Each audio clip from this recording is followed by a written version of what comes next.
it's Bushwalk53, and today I'm geocaching in a pine forest. So I've been hiking and camping here in the past, and today I've returned to go geocaching.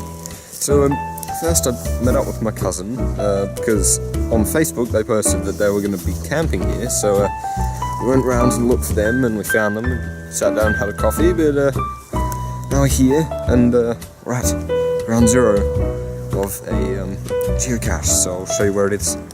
So this one's in off the road a little bit, and there's a walking trail here, but the coordinates took me over to that green bush down there, but I looked for a more obvious place and found this, and the container itself is very exposed.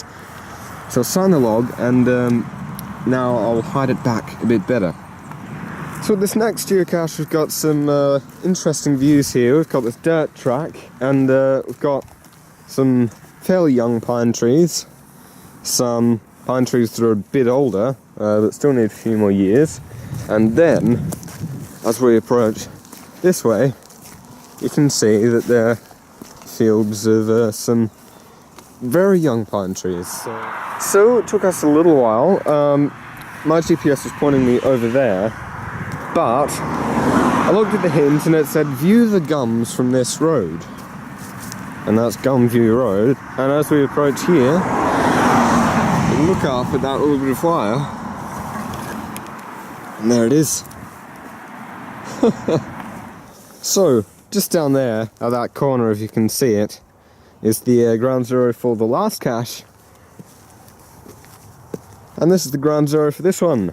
So we're on a bit of a series here, and this next one was pretty sneakily hidden. You look at the base of this tree and peel it back, and there's a geocache there, so that's pretty sneakily hidden. Oh no, I can see it. I think that's it. It is. A lot of these geocaches, the last person who came down this trail hasn't really hidden them back properly. Wait, what? There's one down there, and there's one up there. That's a bit confusing. Wonder if it's a red herring. So the geocaches appear to be in the forest now, with this one just being under this post, and it was a fake rock, so Geodad went in there and had a look while I was looking over this side of the fence. And yeah, we're getting close to this big shed sort of thingy that we've eyed off a while back. And yeah, it looks like some sort of farm or something as well. But down here, this tree stump, there's a geocache.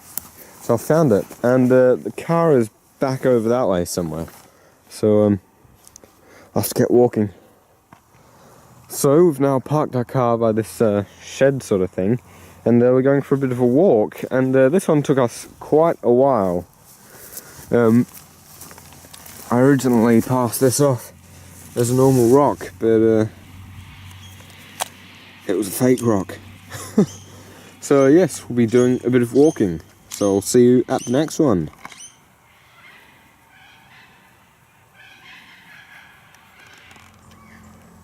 So it's quite interesting. You just saw some kangaroos, and in here we've got natural Australian bushland, and there's a few more kangaroos over that way. And then we've got a non-native tree in the plantation, so that's quite interesting. Just across a little road it goes from bushland to forest. But anyway, under this big old gum tree here, there is a little container. That's pretty cool. Just as I replaced that cache, I noticed this little guy on the bottom of the log. I've never seen a spider like that before. Yeah. The camera's not focusing too good, but there. In here, we turned it up and I thought it was originally that pile of stuff there, until I saw this absolutely giant stump in here. And there looks like there's a few trees, wild trees growing out of control in here. Mixing with the pine trees. But anyway, this big stump, and to walk around this side, I pretty much saw it straight away. So now my coordinates took me out just there, and common sense made me go to this tree here, because Usually tree stumps and weird jumbles of trees look quite promising. And down in here there's a pile of sticks, so I suspect that it's in here. And what is that? That's a rat. So, that's just where I thought it was. Cows are just out there, and they're making a bit of noise. Just down here, there it is. Easy.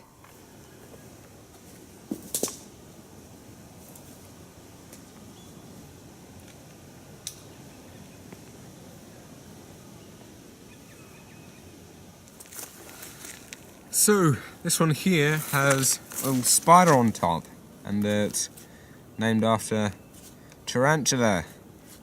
So, pretty cool. On to another. My GPS batteries are getting pretty low, so, water. GPS batteries are getting quite low, so, not sure how much longer they'll hold up. This looks promising. Let's put that back. Ooh. Thought so. So I might add that I'm not finding all of the geocaches in this park today, because the majority of them right in the middle are disabled. Because the problem with hiding geocaches in pine forests is that pine forests get logged every few years, and geocaches get destroyed. Yeah, your geocaches get destroyed. So that's a big issue. So if you want to hide something in a tree plantation, do it at your own risk. Anyway, coming up here, it's got an interesting little avenue, and there should be a cache just up here. So I have my suspicions that the cache is under that gum tree, but to get to that, you've got over an inch deep of water. So I've bought my waterproof hiking boots, so just wonder how far up I can go until they get filled with water. They're doing pretty good. So it wasn't actually too far from the gate. I originally thought it was that tree, but it's actually this one, and it's quite well hidden too. There we go.